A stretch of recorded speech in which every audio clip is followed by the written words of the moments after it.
આજથી 4 દિવસ પહેલા ગંભીરા બ્રિજ પાર્ટ 2 ન બને એના માટે આ જગ્યાએથી એક વિડીયો બનાવવામાં આવેલો હતો। આ ભાટ સર્કલ ઉપર આવેલો સાબરમતી નદી ઉપર આવેલો આ બ્રિજ છે। આ ભાટ બ્રિજ એ ખૂબ જર્જરિત હાલતમાં હતો। કહી શકાય કે આ બ્રિજ ઉપર સળિયા દેખાતા હતા, સિમેન્ટ દેખાતા હતા અને એટલા મોટા મોટા ખાડા પડી ગયા હતા કે નીચે પાણી પણ દેખાતા હતા।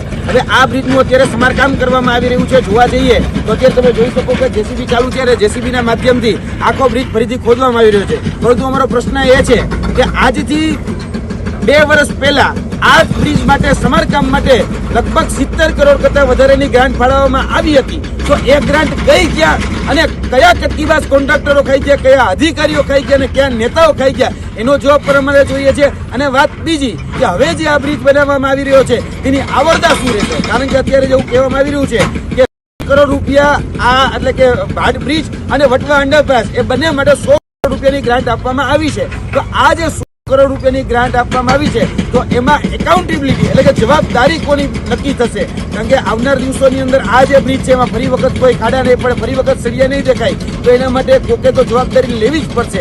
અને ગુજરાતની જનતાને પણ કહેવા માંગીએ છીએ આ માધ્યમથી કે જ્યાં પણ ભ્રષ્ટાચાર થાય, જ્યાં પણ કરતો થાય, જ્યાં પણ કટકી થાય એની જવાબ એનો અવાજ ઉઠાવવાની જવાબદારી એ આપણા બધાની છે। આ અવાજ ઉઠાવ્યો તો આજે કામ થઈ રહ્યું છે। ફરી વખત ગંભીરા બ્રિજ પાર્ટ 2 ન બને એના માટે આ ફરી વખત આનું સમારકામ કરવામાં આવી રહ્યું છે। તમારા વિસ્તારમાં ક્યાંય પણ કોઈ પણ જગ્યાએ એ જર્જરિત બ્રિજ હોય, જર્જરિત ઇમારત હોય તો એનો વિડીયો ચોક્કસ બનાવી અને સરકારના કાન અમોડવાનું કામ તમે કરશો તો ચોક્કસપણે એ સત્ય અને તથ્ય જો બહાર આવશે।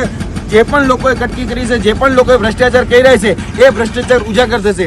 અહીંયા આ રૂપિયાનું કામકાજ થાય છે એના નિરીક્ષણ માટે આ પોલખોલ ટીમ એ ફરી વખત આવી છે અને એ પોલખોલ ટીમ એ નિશ્ચિત કરી રહી છે કે ખરેખર જે 100 રૂપિયા ફાળવવામાં આવ્યા છે એ યોગ્ય રીતે વપરાઈ રહ્યા છે કે કેમ। જય હિન્દ, જય ભારત।